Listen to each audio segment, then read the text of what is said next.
Buenas tardes. La ampliación del número de legisladores, la redistribución de los distritos y la elección del gobernador regional el 2020 obliga a la clase política, en especial en regiones, a rendir cuentas permanentes frente a sus acciones, posicionándose no solo como sujetos ideológicos, sino también como verdaderos productores que permitan fortalecer los cambios en un espacio social. La falta de representatividad y conexión con las grandes zonas urbanas que administran los recursos de toda una nación parece ser una constante en todo el mundo, cuestionando en parte el totalitario concepto de globalización que García Canclini categorizó como un objeto cultural no identificado. Las regiones son complejas, subjetivas y dinámicas, ejercidas, tal como lo establece Bossier, en un espacio con circunstancias económicas, sociales, históricas y con grados de interdependencia mutua, en especial con el centro-oeste sudamericano. Como tarapaqueños, tenemos la legítima aspiración de alcanzar un desarrollo regional sostenible y equilibrado, que permita dejar atrás la desigualdad que marca la historia centralista de nuestro Estado-nación.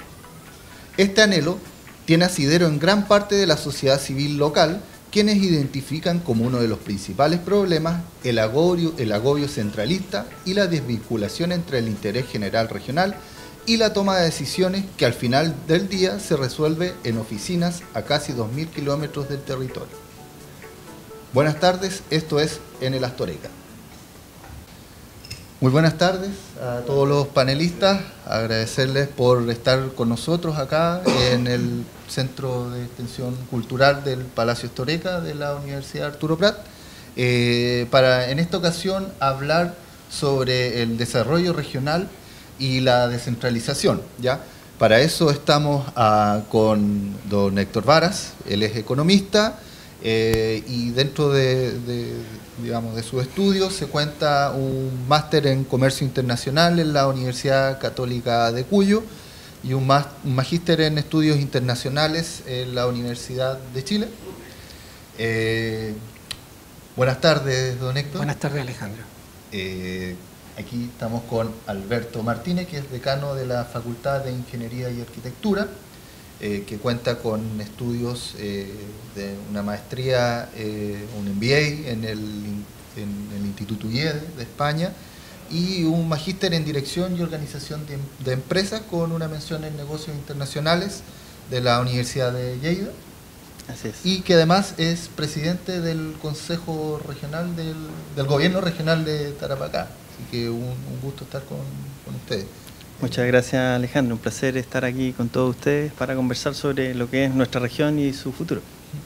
Y acá tenemos a un costado a Cristiano Bando, quien nos acompañó en el primer capítulo, hablando con un tema que tiene relación Bolivia. También.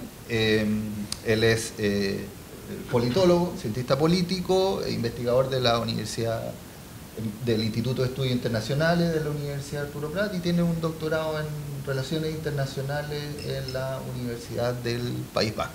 Muchas gracias de nuevo por la invitación, Alejandro. Bueno, entramos ya en terreno y quisimos hablar sobre desarrollo regional precisamente en un contexto donde se instala un nuevo gobierno, donde tenemos a puerta la elección de un gobernador regional y donde probablemente hoy se reformula el futuro de los territorios y la necesidad de dar un salto de ser una región monoproductora a una región, digamos, con una matriz productiva diversificada, ¿ya? Y mi consulta, digamos, como para hacer un análisis, ¿cuál es el diagnóstico que tú puedes dar de la región hoy, digamos, en el 2018 y si, digamos, se ven cambios de aquí al futuro? Héctor. Mira, en primer lugar, el diagnóstico en la región está clara, porque desde que surgió la última Estrategia Regional de Desarrollo de 2011 a 2020, se procuraba principalmente mejorar los aspectos del desarrollo y el desarrollo humano. A partir de los indicadores propios del 2016, señala que en materia de desarrollo humano la región ocupa el 5º lugar. Pero hay situaciones que son intermedias y a nivel de la región. Por ejemplo, la región destaca en salud, pero tiene el último lugar en seguridad ciudadana, que son aspectos relevantes que se deben considerar. En educación tenemos aproximadamente casi el 3.º o 4.º lugar en el país, porque mide en términos de infraestructura, la accesibilidad a la educación, etcétera. Pero si tú observas los resultados que hay en materia de educación media y básica, hay mucho que hacer. Calidad. Y eso, exactamente, y eso te implica realmente que la generación de capital humano se ve afectada por un mal rendimiento de los propios estudiantes básica y media. Creo que ninguno de los gobiernos municipales, ni tampoco autoridades más centrales de la región han sido capaces de abordarlo como corresponde. Nosotros como universidad tenemos una gran dificultad en que, y Alberto lo sabe, como decano, que prácticamente tenemos que hacer un tremendo esfuerzo para que los estudiantes puedan sostenerse al interior de la universidad. Tenemos que aplicar remediales, prácticamente tutoría, para que el estudiante que viene prácticamente con deficiencias propias en los procesos de aprendizaje y sobre todo en el hábito de estudio, pueda sostenerse en la universidad y convertirlo en buenos profesionales para que gocen de empleabilidad y mayor bienestar. Eso por una parte. Ahora, obviamente que en los últimos años la región ha sido muy golpeada por la baja del precio del cobre. Por lo tanto, hay dos actividades industriales importantes. En la industria cobriferas y todas las empresas que trabajan en el encadenamiento productivo por las industrias de la gran minería y el sector pesquero, y el otro es el sector servicio y el sector comercio. Y en el sector comercio también nos hemos visto afectados. ¿En qué sentido? Que prácticamente por 3 años disminuyeron bastante las expediciones a Bolivia por el lado de Zona Franca. Y Zona Franca es un encadenamiento del empleo por el lado de los seguros, por la parte financiera, la parte logística, el sistema de todo lo que involucra la transacción propia del comercio que se da, y eso impacta en cierta medida lo que puede ser el empleo. Pero hemos tenido buenas noticias durante el año 2017 y se ha recuperado. En materia del indicador de actividad económica regional, el año 2016 fue un año muy pobre para la región y solamente el 2017 se ve una recuperación parecida ya a diciembre del 2015. El INASER es muy parecido, 115 puntos. ¿Ya? Eso implica que ya se ve una mejor actividad, pero tenemos un receso aún en la parte de la construcción. Hay una sobreoferta de vivienda que se ve afectada, afecta al sector de empleo de la construcción, y por otra parte vemos que la industria también está compleja, está muy complicada, que provee la minería, pero hay una gran señal. Yo creo que la minería se va a ir reactivando, sobre todo con la fase 2 de Quebrada Blanca. Estamos hablando de $5.000 millones de inversión. Solamente hay que pensar que en el año 1994 la inversión que hizo Collahuasi, Cerro Colorado y Quebrada Blanca, prácticamente hablábamos de $1.700 millones por Collahuasi y 800 cada uno por el lado de Quebrada Blanca y Cerro Colorado. Por lo tanto va a venir un gran impacto. Pero ese impacto, todo polo de desarrollo te crea dificultades, que va a implicar que se va a venir un problema sobre el empleo, sobre la vivienda nuevamente. Estos polos de desarrollo también te crean algunos cordones de tipo de pobreza, que creo que la región tiene que prepararse para eso, pero estamos enseguecidos, encandilados mucho por la minería, y eso de alguna forma, el precio del cobre afecta los talentos del recurso humano de capital avanzado, porque necesitamos ir reconvirtiendo la región a futuro. Y en ese sentido yo creo en la apuesta que ha hecho la universidad en la Facultad de Recursos Naturales y Renovables, porque está enfocándose justamente en la reconversión futura.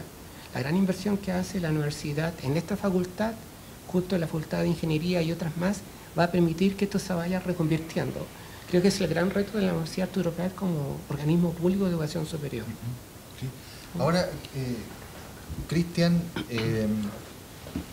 esto parece ser una constante de un sistema,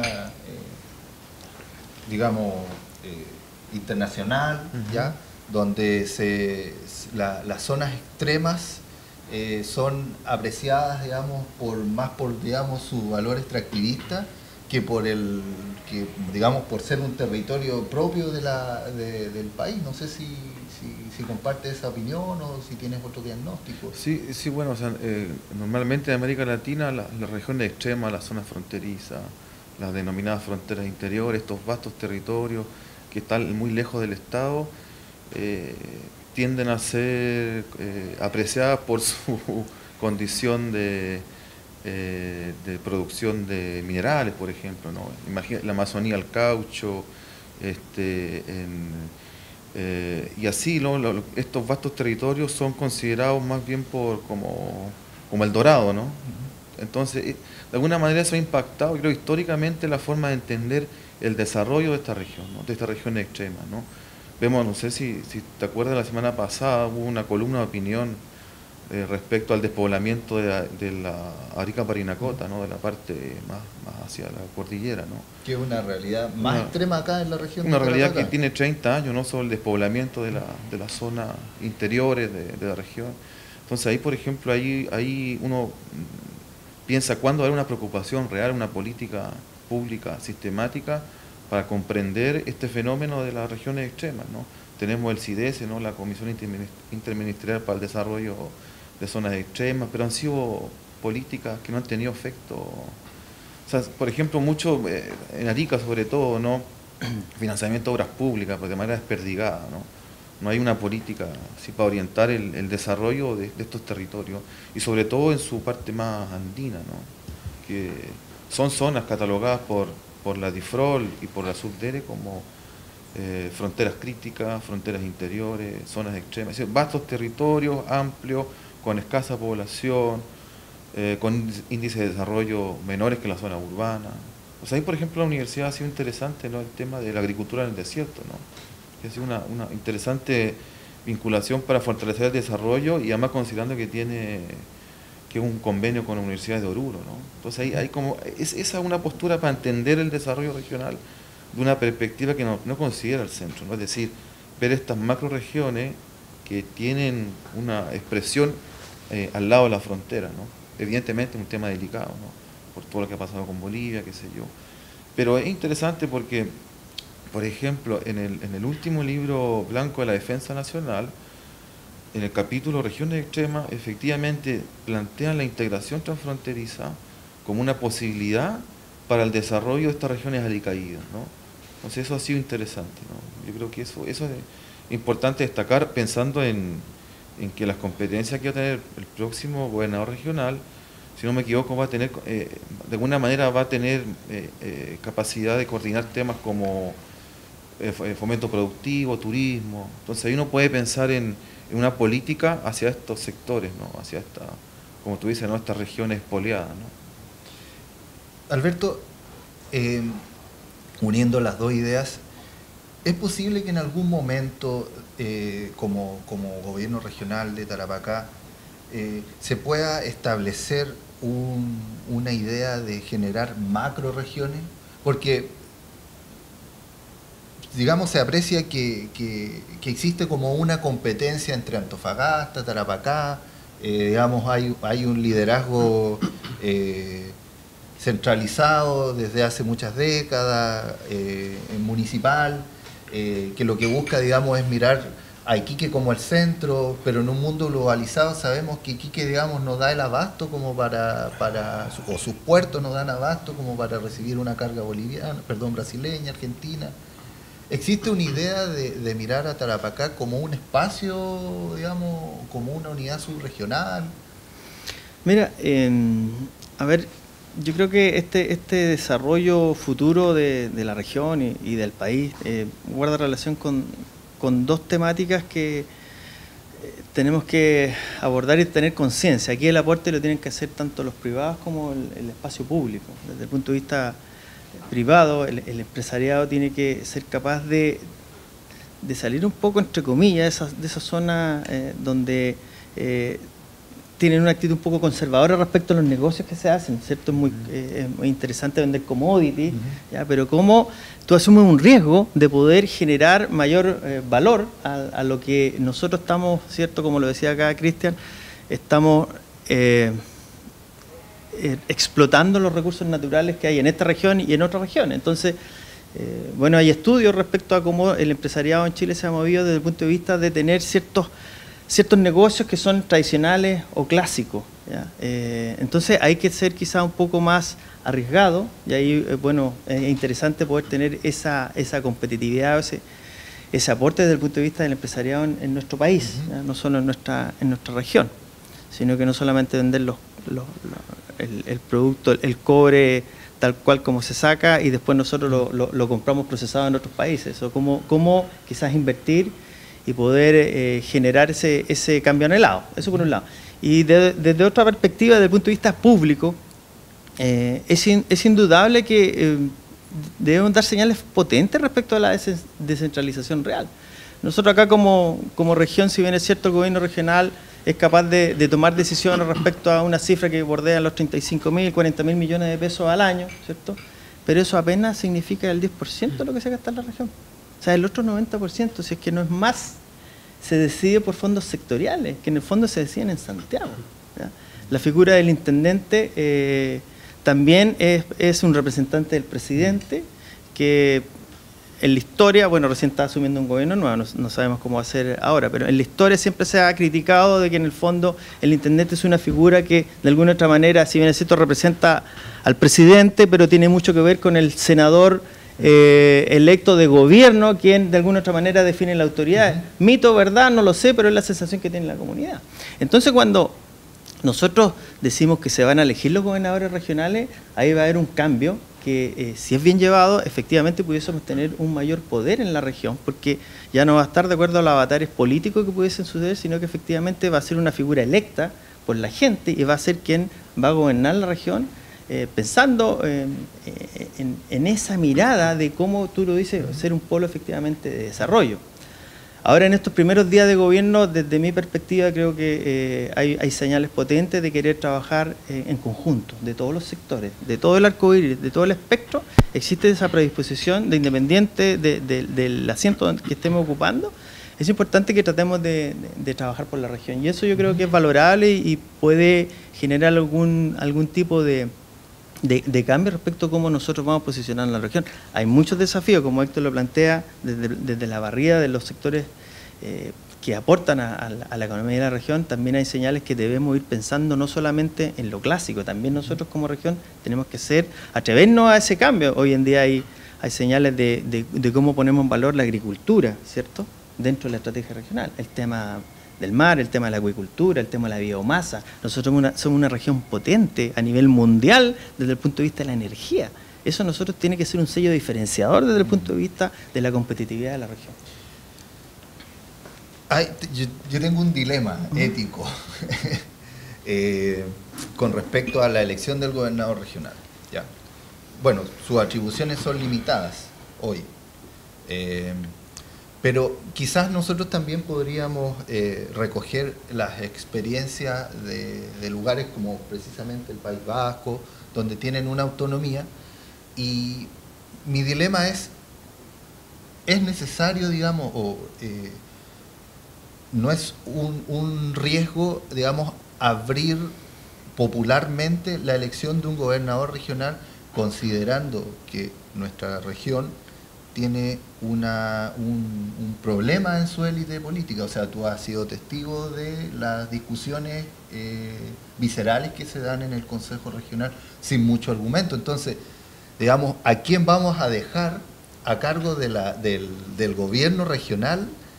Es un dilema.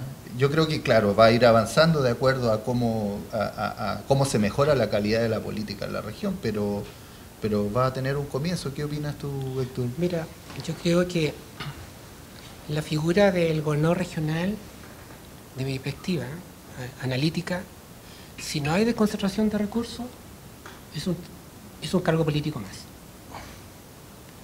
Si tú ves que las asignaciones de 40.000 millones y todo lo demás, la gran fuerte de la inversión se hace a nivel sectorial, a nivel central, creo que da lo mismo, sea gobernador o sea presidente del Consejo Regional, no tiene potencialidad y no va a tener poder en la toma de decisión. Por lo tanto, creo que esta visualización de elegir gobernador es una de las tantas tratativas centrales de tratar de descentralizar, de mostrar una mera quimera al sector del electorado que estamos descentralizando. Es como el gato pardo. No, sí, obviamente, porque Cambiar todo para que sea igual. si no hay un acompañamiento con un plan de concentración de recursos y que realmente exista la capacidad regional de la toma de decisiones, cuál es la visión regional que se quiere alcanzar. Porque hoy día todas las regiones se han integrado internacionalmente de acuerdo a sus potencialidades productivas, sus capacidades productivas. Pero si te están controlando, ¿cómo va a ser la integración física en vía estructura vial? Si te van a estar viendo y sabes cuál va a ser la potencialidad del desarrollo del puerto, si lo define un sistema de empresas públicas centralizadas, en otras palabras, Hacienda. Si tú consideras que los planes de educación están arraigados prácticamente en municipios y no se le da la libertad prácticamente de potenciar la educación, como hay autonomía a los sostenedores, y que no son capaces de crear programas curriculares propios para el desarrollo de una región, estamos hablando más de lo mismo. O sea, yo creo que elíjase gobernador regional o consejeros regionales que no tienen capacidad de toma de decisión, es algo más de lo mismo. En este sentido soy muy crítico, porque la verdad que hemos estado de la descentralización regional desde la mediados de los años 70, cuando se crean las regiones. Luego comenzamos a elegir los cores, directo, antes eran indirectos. Si te das cuenta, todo ha sido muy lento, muy pausado, porque como esta definición, yo creo, Cristian, desde el punto de vista de la estructura política que se ha creado en el Estado de Chile, de carácter centralizado, pero lamentablemente la centralización sin autonomía no te permite un mayor desarrollo de la región extrema. Y eso implica, obviamente, visualizar, o sea, aquí la región se declaró región pilota para la centralización en el periodo de Sebastián Piñera. Se contrataron unos analistas sociólogos que decían que aquí no había capital humano para avanzar la descentralización. Claro, y un diagnóstico que les favorecía a ellos para poder mantenerse con los financiamientos del gobierno regional, y todos sabemos en qué terminó. En ningún producto concreto y claro para la región. Puros devaneos intelectuales, pero sin nada en lo práctico. Yo le pregunto, por ejemplo, a Alberto, ¿ustedes han recepcionado algo como consejero? ¿Los consejeros están transmitiendo algo que realmente tenemos mayor instrumento para descentralizarnos? Yo te aseguro que no. De ese producto no hubo nada. Entonces, ¿qué pasa? Es que hay muchos intereses, yo creo que diría un poco subterráneo o explícito, de que no veo un interés que las regiones se vayan descentralizando, no veo la voluntad política concreta. Creo que elegir un gobernador va a ser algo más, nada más que eso. Claro, porque además va a estar blindado por figuras designadas, representantes. Sí, claro. Eso tiene que ver un poco con estos problemas que describe Héctor, con la escasa influencia de grupos regionalistas en los conglomerados políticos, porque los partidos políticos obedecen a estructuras centrales, ¿ya?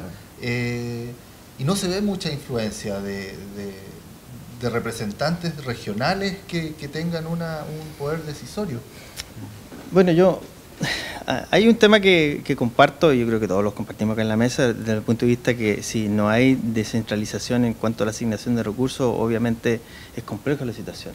Ahora, si tengo una mirada más positiva desde el punto de vista que esta persona no sea designada, sino que efectivamente sea de elección popular. Y ahí es donde yo quiero profundizar lo que tú estás planteando, desde el punto de vista de las personas, los liderazgos, ¿cierto?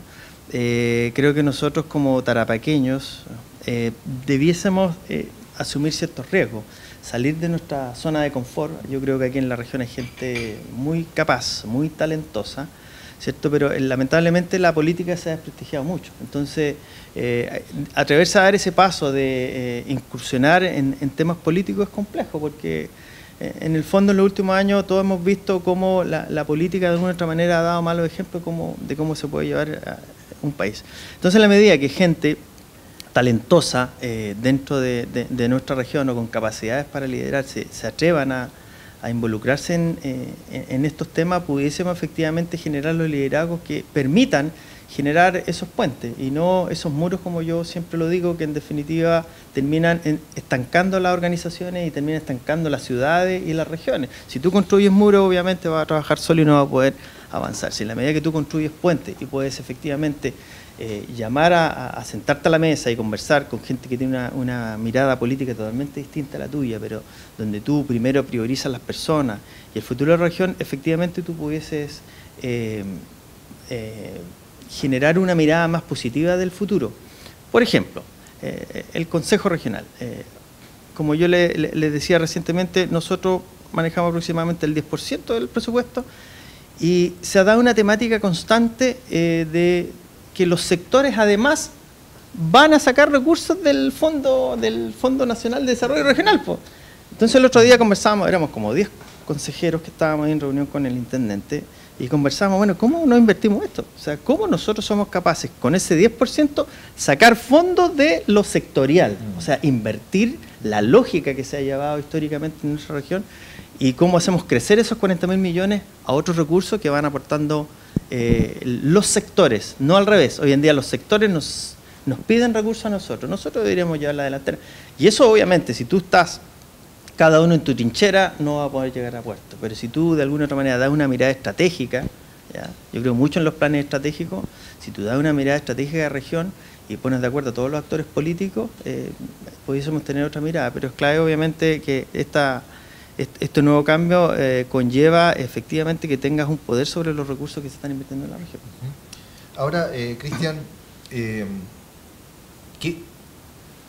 ¿qué solución darías tú o cuál es la experiencia en otros lugares para generar una descentralización administrativa, económica en la región, considerando que en países como, países vecinos hay agencias de descentralización, los recursos, digamos, del erario regional quedan distribuidos en las universidades regionales, en los municipios, en las intendencias, cosas que aquí no ocurre, que aquí hay como una vuelta larga y donde lo que queda va cayendo precisamente con un criterio demográfico, o sea, con las regiones con menos población son las que menos reciben. Sí. Paradójicamente son las zonas extremas.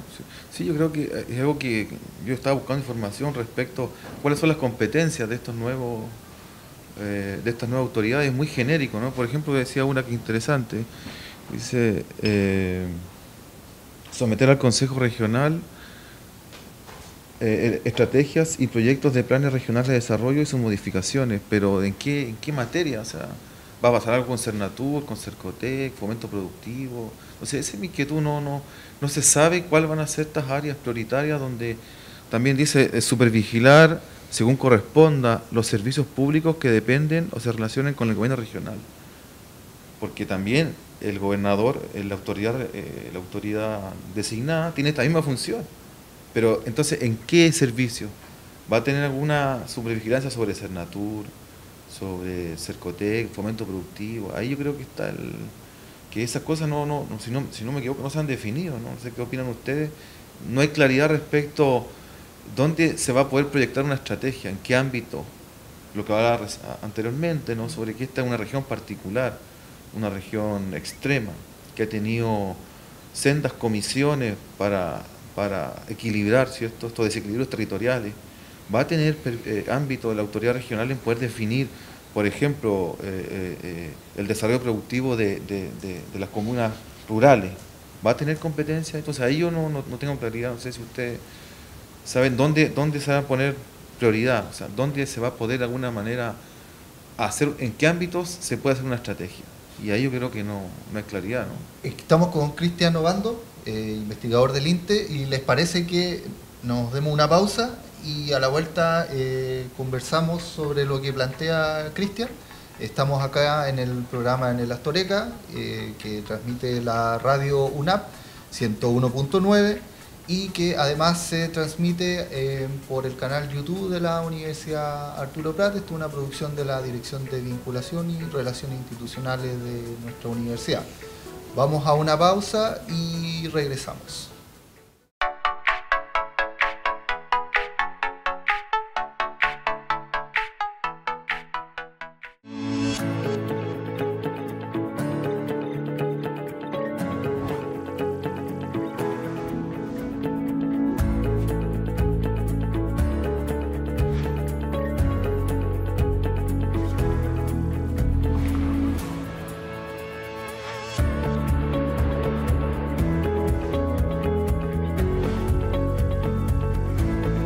Conoce más de lo que somos en www.unap.cl. UNAP, la universidad que quiero, acreditada.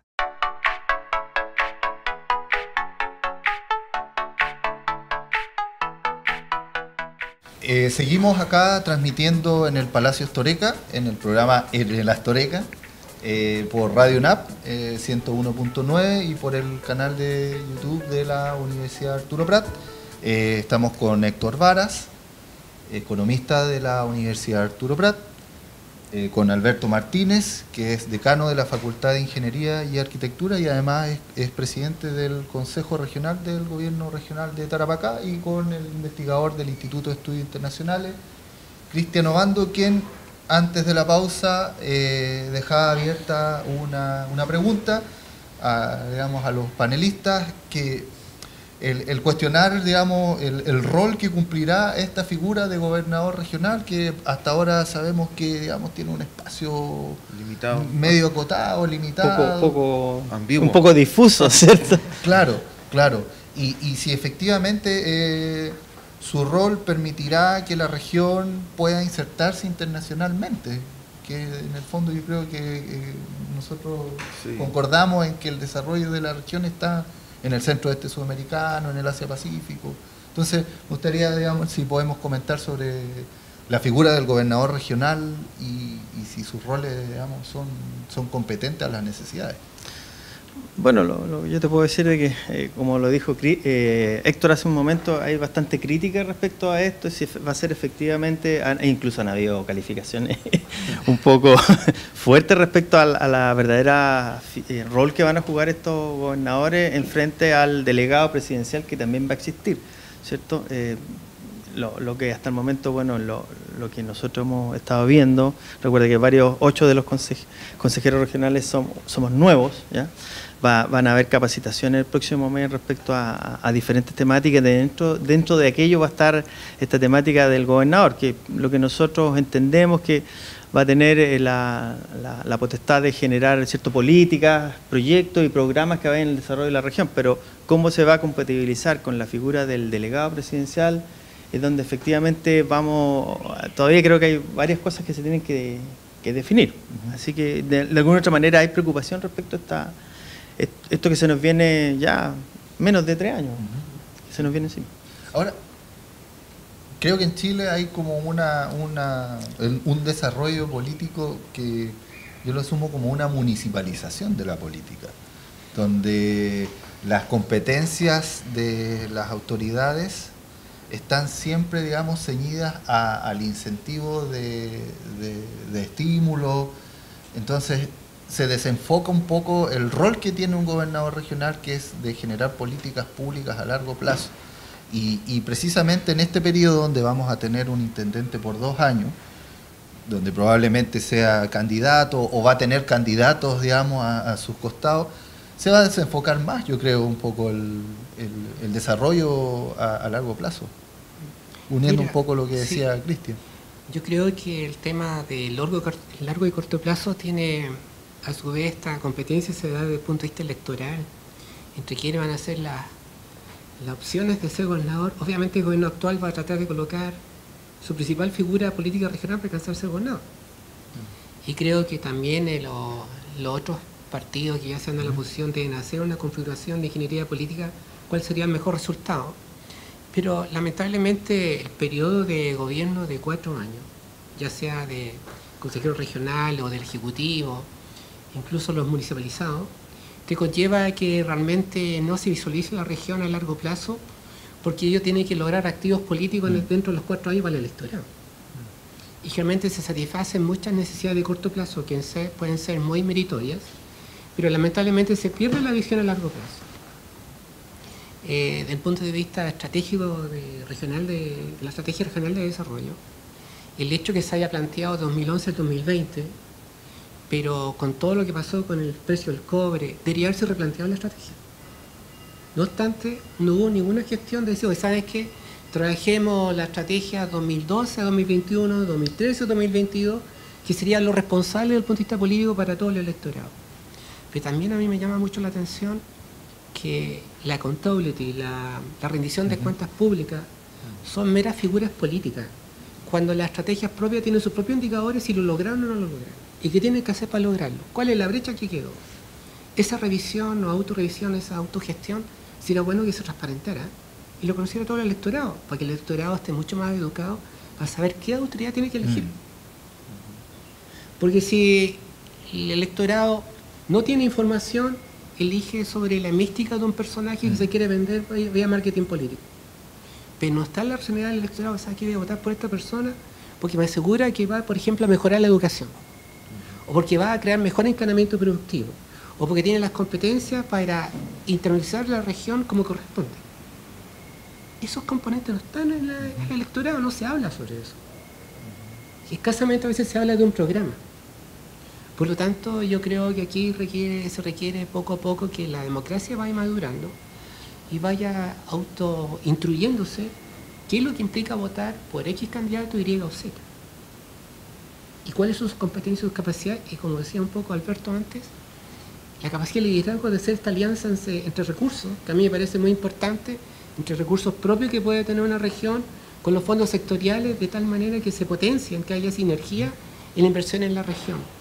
Yo creo que esas son las condiciones necesarias. O sea, obviamente yo estoy hablando de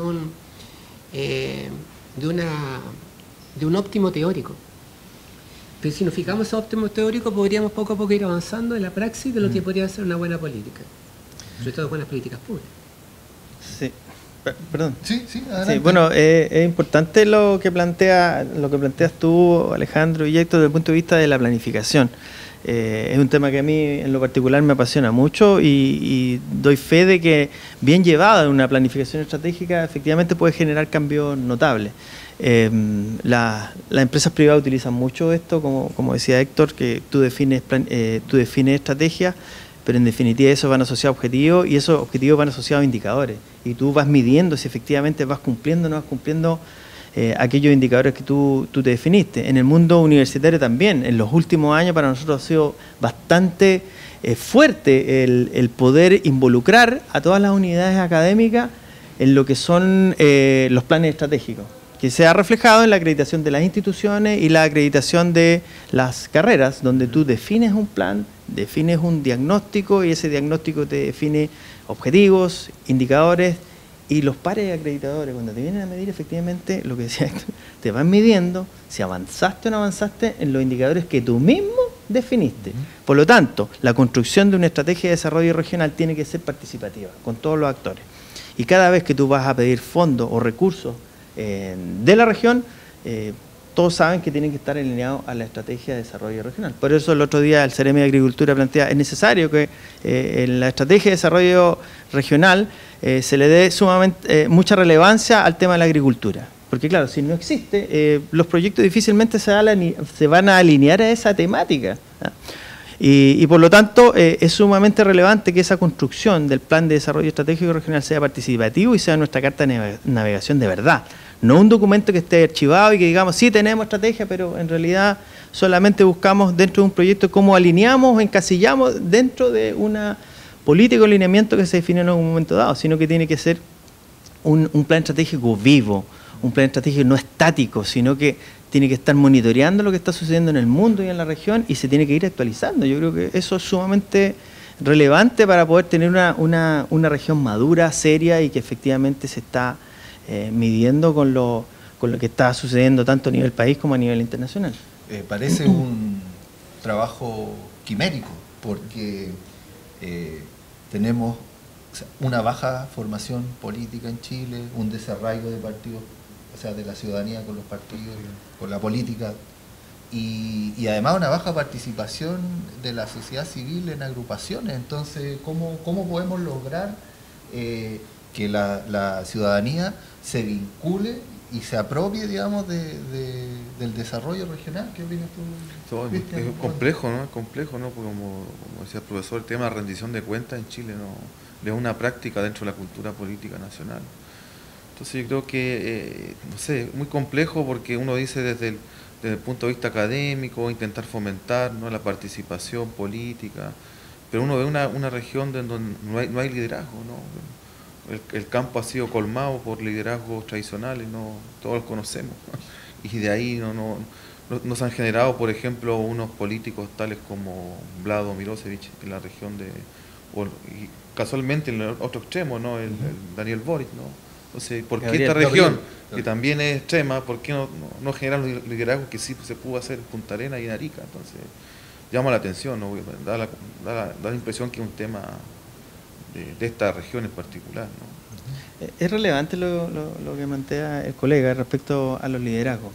Porque si bien es cierto, el líder quizás no tenga las capacidades, las competencias en cierta temática, específicamente lo que es dirección estratégica, pero en la medida que tú eres capaz de rodearte de gente buena, de especialistas que manejen las temáticas, eso refleja que hay un buen liderazgo. Te vuelvo a insistir, nosotros desde el mundo de las universidades ha permitido generar un vuelco notable desde el punto de vista de la gestión. Hoy en día hemos pasado a ser una universidad de hace unos años atrás eminentemente docente a una universidad con mayor complejidad. Hoy en día la temática de la investigación, la temática de la vinculación con el medio ha sido sumamente relevante. Hoy día tenemos carreras que están acreditadas por 5 o 6 años porque han sido capaces de definir un buen plan estratégico y han dado cuenta de que sus avances son efectivamente notables y notorios, y varios pasan a ser de alguna otra manera referentes dentro de lo que es nuestra comunidad universitaria nacional. Por lo tanto, aquí es clave que la comunidad entienda que tiene que elegir los líderes que efectivamente pudiesen dar esos espacios, que no sean sesgados, y efectivamente podamos crecer. Yo parto de la base de no descalificar, porque creo que en la medida que un líder sea bien orientado, es decir, esté asesorado por buenos equipos, puede llevar a las organizaciones a buen puerto. Mezclando entonces el carisma, que pueda tener un líder con equipos técnicos potentes, efectivamente podríamos dar ese salto. Yo creo que hay gente en la región, hay gente, pero tienen que atreverse a dar esos pasos para poder aportar a nuestra región, salir, como yo lo digo siempre, de esa zona de confort que uno pudiese tener. Yo, mira, para complementar, también hay que situar las características propias de la región, porque hay elementos que le son propios y que de alguna forma coartan liderazgos de largo plazo. Cuando tú has tenido prácticamente más de un siglo en explotación de yacimientos mineros con vidas útiles concretas. Es muy distinto cuando tú tienes terrateniente que trabaja recursos renovables, por ejemplo, en la agricultura, donde el liderazgo surge por naturaleza porque está adherido al terruño, al territorio, y comienza a visualizar un territorio muy a largo plazo, de residencia estable. Pero ¿qué ocurre en la segunda, en la primera región? Que la persona, yo vengo por una cantidad de años y me voy a ir. La conmutación. Por lo tanto, no invierte en un concepto de liderazgo de largo plazo. La mayoría de los liderazgos que han surgido en la región han sido por problemas propios del sindicalismo, de problemas laborales. Y los liderazgos empresariales justamente tienen una visualización de muy corto plazo. Lamentablemente la misma regulación que hay sobre zonas francas, una cantidad de años, también te lleva a ello. Por lo tanto, implica que la visión propiamente tal de largo plazo, alguien que cree en la región y que se va a permanecer en el tiempo. Pero si el liderazgo generalmente debe generar esa visión de largo plazo. Pero la estructura hoy día, como está estructurado el poder, la estructura propia de la región y el Estado de Chile, ¿te permite tener una visión estratégica a largo plazo? Esa es la pregunta que yo tengo que hacer. Segundo, obviamente el liderazgo requiere saber comunicarlo y saber comprometer. Pero ¿qué puede comprometer un líder de largo plazo si está de alguna forma circunscrito por un contexto propio de la explotación económica y a su vez la legislación de los poderes? O sea, ¿qué implica esto? ¿Que vamos a estar repensando a la región cada 10 años? Si esto tiene una visión de mucho más allá. Como decía Alberto, hay naturalezas propias que se pueden dar. Yo creo que aquí hay capital humano necesario, existe y capaz de liderar. Pero ese liderazgo tiene que ser una visión de muy largo plazo. El electorado está dispuesto a aceptar un contexto de liderazgo que pase a 30, 40 años para poder una visión regional. Esa es la pregunta que me hago yo. Si el electorado dice, sí, no me importa, yo voy a estar 4 o 5 años acá. Pero cuando hablamos, mira, si decimos en la minería La verdad es que Coyahuasi tiene para 90 años de explotación. Y si comenzamos a hablar, mira, sí, Cerro Colorado se está vendiendo. Se tiene utilización de explotación hasta el 2020, 2022, ¿cierto? Pero tiene para 90 años más y se comienza a saber, obviamente se van a dar los arraigos necesarios. Lo que nosotros necesitamos generar una visión de muy largo plazo, dar las características propias de la región desde el punto de vista productivo. Y obviamente lo que decía un poco Cristian, lo que decía Alberto, el validar el hecho de la ocupación territorial con capital humano técnico como la energía fotovoltaica, que es obviamente renovable y que podemos distribuir energía, también te trae un contexto de más largo plazo, y la agricultura también. Creo que son instancias muy importantes que le van a dar poco a poco a la región una visión positiva, porque esta reconversión que se va a ir dando por sí misma, te va a decir, bueno, yo pertenezco a esta región y tengo arraigo en ella, no soy una región de que estoy de visitante porque tengo actividades permanentes desde el punto de vista de la renovación de recursos naturales renovables, de la energía, de la generación de energía, y además puedo prestar nuevos servicios.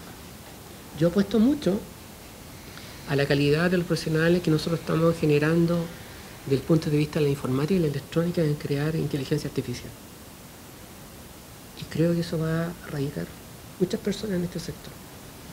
Pero eso necesita políticas regionales adecuadas para potenciarse a futuro.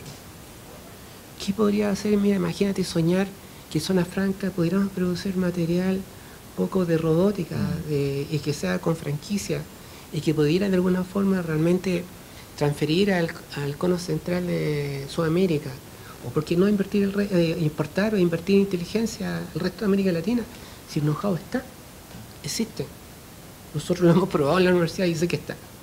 Y tengo confianza que eso en algún momento va a surgir. Estamos acá en el Palacio Storeca, conversando con Héctor Varas, Alberto Martínez y Cristian Obando sobre desarrollo regional, y pareciera ser que esta idea de entregar nuevas alternativas está digamos, ligada a la diversificación de la matriz productiva, o sea, no solamente de depender de la minería, si acá no se trata, digamos, de dejar de pensar en la minería, sino de diversificar, como digo, esto, y yo creo que también un poco es dejar de estar de espaldas a nuestros vecinos, peruanos, bolivianos, menor medida paraguayos.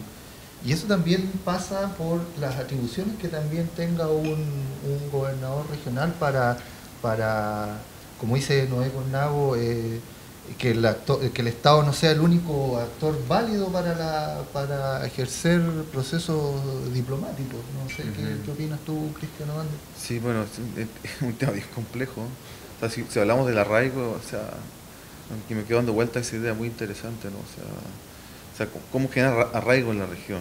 Y un arraigo de una perspectiva internacional, quizás aún más complejo, porque o sea, nosotros sentimos mucha empatía hacia los vecinos, ¿no? O sea, los bolivianos, los peruanos, por nuestra historia, nuestra tradición. Pero evidentemente desde la capital no se entiende así esa. Quiero dar un ejemplo que me acordé muy interesante, ¿no? Cuando fue el 6 de agosto, no sé si del 15 o el 16, y se celebraba el Día Nacional de Bolivia. Normalmente aquí se hacen actos públicos, y por el conflicto que teníamos con el país vecino, la autoridad central dijo no va a haber ningún acto oficial. Y yo me imagino, si hubiese estado el gobernador, ¿qué hubiese dicho? Aunque no hubiese sido competencia de él, porque hubiese sido competencia del representante porque es un tema de protocolar, de gobierno interior. Pero me imagino que hubiese generado ruido, ¿no? Porque algo tan habitual, tan parte de nuestra tradición local. O sea, ahí quiero manifestarnos esa diferencia, ¿no? O sea, cómo nos autopercibimos nosotros respecto a los vecinos y cómo lo percibe un centro alejado que prácticamente no le conoce, ¿sí? Por desconocimiento. O sea, ahí hay un tema interesante, ¿no? O sea, cómo se puede articular el desarrollo de la región y ese arraigo, ¿no? Esa identidad regional de cara a los vecinos, ¿no? Y yo creo que hay cosas muy interesantes, por ejemplo, lo que pasó en Tacna y Arica cuando fue el fallo de La Haya, ¿no? Y que los vecinos se juntaron 50 juntas de vecinos por la paz, qué sé yo, y se buscó de alguna manera morigerar esta respuesta nacionalista que hubo de parte de muchas agrupaciones en el Perú. Entonces ahí vemos que hay sociedad civil, hay articulación, participaron los comités de integración, los consulados, muy activos, ¿no?, en este ámbito territorial. Pero con Bolivia es difícil, ¿no? Es difícil por todo lo que ha pasado, ¿no? Y un último elemento, ¿no?, es que las URAI, ¿no?, las unidades regionales de asuntos internacionales, que dependen del gobierno regional, prácticamente no existen. Si alguna vez existieron en la década del 90, cuando estuvo intendente don Jorge Tapia, pero que han ido cada vez más, se han ido deteriorando. Y creo que hay una persona ahora, no sé. Ahora, Entonces un tema complejo, que perdona, es el tema de que no hay rendición de cuentas, como si uno no dice, oye, ¿qué pasa con la URAI? Nadie la exige, ni tampoco hay voluntad política del centro de reactivar esta unidad tan importante como es la que trata de generar la cooperación internacional, ¿no?, la cooperación fronteriza. Entonces es complejo. cuando hablamos de URAI, Claro. es sobre las unidades Regionales de asuntos internacionales, como para que dependen del gobierno regional. claro, como para que nos entiendan Sí, nuestros sí, sí. auditores. Bueno, y había un departamento de cooperación y se fue disminuyendo, un equipo, ahora creo que hay uno, si no hay nadie. Entonces hay un deterioro, hay como los perritos, de 10 pasamos a 1. No hay, parece, una mirada, porque tampoco podemos echarle toda la culpa al centro. No, sí. También aquí tampoco hay una mirada a largo plazo, Estratégica. No, sí la hay. estratégico. Hay. No, me refiero a las autoridades de Pero turno. mira, la estrategia regional de desarrollo tiene una de las 5 directrices es internalización de la región. Sí. Quiero decir que está mencionada como visión. Sí. Pero lo que dice Cristian, que en términos de materialidad no está la orgánica para responder a esa Exactamente. directriz. Sí, sí. Entonces de ahí viene mi crítica. ¿Para qué hacemos estrategia si no la vamos a cumplir? ¿Quién le ha pasado la cuenta a los consejeros sobre este tema? O al intendente. O a la intendenta que han sido antes. Lo que sea. Sí, no hay rendición. Nadie le pasa la cuenta. Yo creo que quien puede ser pasador de cuenta podríamos ser nosotros los académicos, ¿cierto? Pero como sabe mi amigo, también hay intereses involucrados, porque no, si no, no te doy el FIC, etcétera, etcétera, no me digas esto, no me digas esto otro. Porque la verdad, este asunto nace de la verdad. Si todo lo demás, mito y maquillaje. ¿Qué quiero decir con esto? Mira, si nosotros sabemos que en nuestro contexto internacional siempre vamos a tener hipótesis de conflicto. Antes, cuando éramos Tarapacá, cuando teníamos incluido Arica, Parinacota, éramos prácticamente bilimítrofes. Claro. Problemas con Perú y problemas con Bolivia. ¿Saben ustedes que del año 2010, que el puerto de Iquique le entregó un antepuerto a Bolivia para que fuera utilizado bajo el contexto del Tratado de 1904, y el presidente de Morales no ha hecho lo imposible para que no se use? Claro. Obviamente porque le conviene, o sea, si sabes que estoy aislado. Si lo uso, pues estoy diciendo que no estoy aislado. ¿Te fijas? Pero ¿cuál es el rol nuestro? O sea, que crear, por ejemplo, cómo no... Arica, a mí me gustó la táctica de los empresarios, crear la Cámara de Comercio Bilateral Birregional. Chile-Boliviana. Con todas las personas que vienen de Bolivia, los compradores, los usuarios de zona franca, hay que crear una Cámara usuario zona franca bilateral con Bolivia. Primera directriz para diplomática nos podría ayudar. El manejo entre cónsules propio de la región, lo que podría involucrar los planes de desarrollo propio educativo en común. Si los estudiantes del área rural de Bolivia tienen los mismos problemas que los estudiantes del área rural de Chile, por lo tanto podrían haber programas educativos transversales, y eso no solamente requiere apoyo de decisión del Estado central, basta que los municipios se integren entre municipios para poder abordar el tema educativo. ¿Qué quiero decir con esto? Que cuando alguien habla de corredores bioceánicos, póngale valor. Sí. No me enuncie solamente corredores bioceánicos, póngale valor agregado desde un punto de vista económico, social, educativo, incluso hasta de salud. El tema de salud. No es solo un trazado. No es trazado. O sea, yo no saco nada con vender mapas con un trazado si no le pongo valor económico. Exacto. ¿Me explico? Sí. Bueno, ustedes saben a quién estoy criticando. O sea, si alguien me dice voy con mapas para allá y para acá, bueno, ¿qué es el corredor? ¿Cuál es el valor agregado que le agrega? Sí. ¿Cuál va a ser la inducción? Porque si no, se van a establecer unas personas que no poseen alimentos, los transportistas, no hay nada más. Sí. Logística. Nada más que eso. Sí. Pero esto requiere una postura distinta. Donde yo he visto un acuerdo, por ejemplo, entre las comunas de Colchane, la comuna de Guara pongamos la comuna de Pozo Almonte, la comuna de Iquique, de ver una estrategia de agregar valor en un corredor. ¿Dónde está eso? En ninguna parte en esta región. Que implica que hay muchas figuras de anuncios políticos sin nada en concreto. Y eso hay que decirlo. Pues yo parto de la verdad. Oye, hoy, ¿sabes qué? ¿Cómo nos vamos a integrar mejor? Fíjense que hace años atrás, como consultor de Aladi, me tocó hacer unas ruedas de negocio entre empresarios bolivianos y chilenos. Fue hace muchos años atrás. Oye, los chilenos y los bolivianos interesados en hacer comercio, pues se encontraban con cada barrera en el comercio que les decía que le impedía hacer más fluido el comercio. Entonces esos elementos son importantes porque entre más nos conozcamos, mayor integración comercial podemos hacer. Y eso implica que tenemos que conocernos más. Les aseguro que hay muchas estrategias propias que se pueden hacer. Si esto, en el antaño, en el mundo aymara, las personas bajaban de la cordillera a hacer negocio con la persona de la costa. Era totalmente horizontal el negocio. Si eso todavía está, y se puede seguir potenciando mucho más. Y bueno, en los antiguos iquiqueños también está fresca la memoria de las caravanas de la amistad que, del 58, donde llegaron norureños, los iquiqueños. Pero precisamente se establecieron muchos acuerdos en esa instancia, pero nuevamente el centro fue quien obstaculizó, la toma de decisiones y la ejecución, y que esto fuera vinculante. Además, hay otras instancias, digamos, de cooperación, porque como indicaba, hay más cosas que nos unen que nos desunen con nuestros vecinos. O sea, desde el ámbito de la biodiversidad hasta el ámbito de la gastronomía, compartimos más cosas que con el resto del centro. Entonces, también ha existido durante la historia planes. Tú la otra vez comentabas sobre el tema de la irrigación. De la Pampa del Tamarugal. Claro, si puedes comentar un poco como para profundizar. No, bueno, es que en la década del 50, ¿no? A propósito de otro litigio, ¿no? Entonces, que había un intercambio de agua dulce del río Titicaca para irrigar la Pampa del Tamarugal a cambio de un corredor para Bolivia. Y llamó mucho la atención porque fue muy bien recibido en la región. No así en Antofagasta y Narica.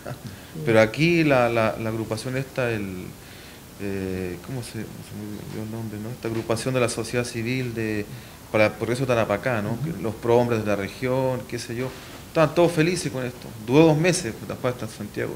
O sea, en el fondo quisimos demostrar de que la región tenía una mirada muy distinta a la mirada nacional. Entonces, ese es un problema, ¿no? Sacar el Estado, ¿no?, de estas decisiones tan complejas, porque en el fondo está todo colmado por el fallo de la ANA. Entonces, todo esto que plantean está ahí oscuro, no se nota, porque está todo colmado por este litigio. Entonces, esperemos que esto termine a fin de año, y el resultado que sea, esperemos que la cosa se normalice y empiecen a emerger estas posibilidades, ¿no?, de comercio. Pero hoy por hoy, yo creo que en los últimos 2-3 años, la postura, ¿cierto?, de los dos, ¿no?, pero sobre todo del presidente Morales, ¿no?, de mostrar esto ante el mundo, ¿no?, como víctima, qué sé yo, ha generado un deterioro muy importante en estas posibilidades, ¿no?, en estos vínculos, y esperemos que, terminado el fallo, la cosa se normalice. Bueno, se nos pasó volando la hora. Quería agradecer a los 3 panelistas y un poco para contribuir con la mirada del desarrollo regional desde una universidad pública que debiera ser el centro de la generación de conocimiento y tener un rol más preponderante y un mejor trato también del Estado hacia la universidad. Y me gustaría ver si pueden cerrar con alguna idea sobre el Tarapacá, el futuro. Mira, yo creo que hay otros 3 grandes temas pendientes en la Estrategia Regional de Desarrollo del 2011-2020, que tenía como visión crear 3 clústeres: minería, turismo y logística. Es bueno rechequear eso, revisar en qué hemos fallado, qué nos falta, cómo nos impactó el precio del cobre, etcétera. Pero también una tremenda oportunidad de potenciar el clúster turístico cuando el tipo de cambio le era favorable en Argentina. Tenemos que visualizar si tenemos la capacidad de crear encadenamiento logístico con integración física internacional. Creo que hay muchos desafíos, pero tenemos que revisar lo que, como decíamos antes, lo que hemos hecho y lo que no hemos podido hacer y cuál es la brecha para poder renovar. Yo espero que en el liderazgo de Alberto, cuando le toque elaborar la estrategia, creo que así la va a hacer, pueda ver estos vacíos que nos están quedando. Alberto, brevemente. Sí, mira, con una idea. en el área del management o la gestión, la dirección, como le quieran llamar, hay una frase que grafica lo que hemos estado conversando el día de hoy, que dice lo que no se mide no se gestiona, o más aún, más aterrizado, lo que no se mide no se mueve. ¿A qué apunta esto? Que en la medida que tú estás liderando alguna organización, o más aún una región, o una municipalidad, como tú bien lo nombras, si tú solamente haces declaraciones para el bronce, para que esté en un archivo ahí guardado, y no lo vuelcas a objetivos claros, con indicadores claros, y no te vas preocupando si lo estás logrando o no, no tiene ningún sentido hacer todos estos esfuerzos. Si no construyes puentes con las diferentes comunas, en las diferentes regiones, nuestros países limítrofes, también no tiene ningún sentido. Yo creo que en la medida que entendamos que la planificación de la región es una herramienta poderosa, vamos a seguir haciendo más de lo mismo. Por lo tanto, la invitación es a trabajar en conjunto y efectivamente pensar en nuestra región antes que en los intereses particulares de cada uno de nosotros. Muchas gracias, Alberto Martínez. Cristian, Bueno, para concluir. yo me quedo con esa idea, ¿no?, de integración física y logística, ¿no? Yo creo que nos haría falta, que alguna vez la hubo, ¿no?, un apartado dentro de la estrategia de desarrollo de gestión internacional. Yo creo que sería clave, ¿no?, como digo, a partir del próximo año, cuando ya no hablemos más del fallo de La Haya y empecemos a preocupar de cómo el desarrollo de la región está vinculado a nuestros países vecinos. Le agradecemos nuevamente la participación en este panel y también a nuestros auditores que a través de la radio UNAP 101.9 nos escuchan hoy viernes y la retransmisión del domingo a las 12 y a través de la radio, o sea, perdón, del canal de YouTube de la Universidad Arturo Prat. Y lo esperamos en un próximo capítulo con nuevos panelistas. Muchas gracias. Muchas gracias. Gracias.